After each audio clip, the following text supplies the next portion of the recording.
Hello,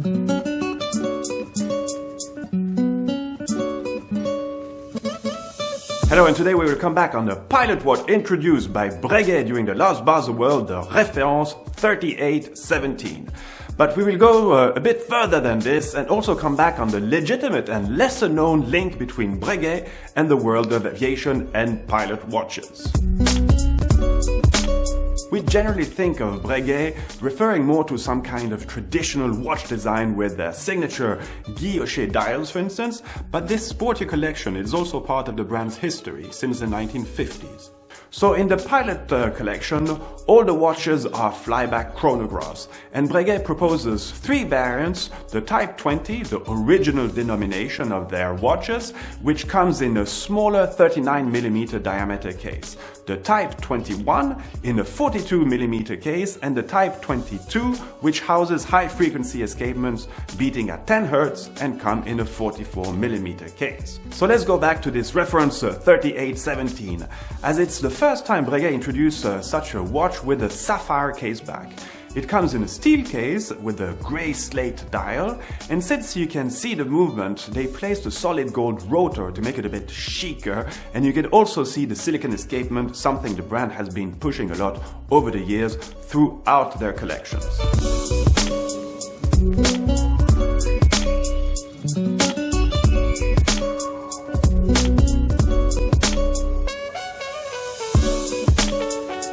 But now let's return on this aviation legitimacy, as we had the chance of going to Paris and visit the brand's museum, found above the flagship store on the fancy Place Vendôme, and see some historical timepieces.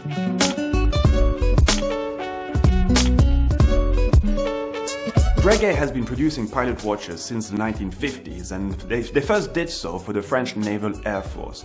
At the time, you really have to remember that a precise watch was not only something simply nice to have, but mastering time was really part of your flight instrument, and as a pilot, it had a direct link to the proper navigation of your aircraft. Naturally, you would find clocks directly in the cockpit, but to have a backup on your wrist was not an unnecessary accessory. But the link with aviation doesn't stop here, as the Breguet name is also associated to the pioneering days of aviation of the early 20th century.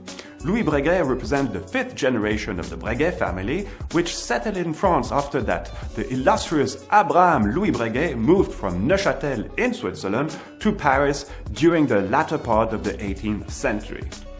Abraham-Louis Breguet is really seen as a watchmaking genius, and we owe him many incredible, innovative and beautiful timepieces, without even mentioning the fact that he was the inventor of the tourbillon. Some of these watches can be seen in this museum, as well as well-kept archives of the brand, which retraces not only who were the buyers, but also who helped the brand manufacture these timepieces, such as specialized artisans. Coming back to Louis Breguet and this pioneering dimension of the family, this man's name also deserves to be in the Hall of Fame of technical innovators, as for instance, he's at the very origin of the first helicopter in 1906, an aircraft looking a bit like the quadcopter drones of today. He continued to develop different types of aircrafts, including in 1936 the first real helicopter, or gyroplane I should say, as well as many military but also civilian aircraft. And just for info, the Breguet Atlantique is a scouting airplane that is still in service today. So now when you see a Breguet pilot watch, you will know that it's not just the addition of a complementary collection or a simple marketing coup. No, the Type 20, 21 or 22 have some pretty legitimate lineage behind them. See you soon.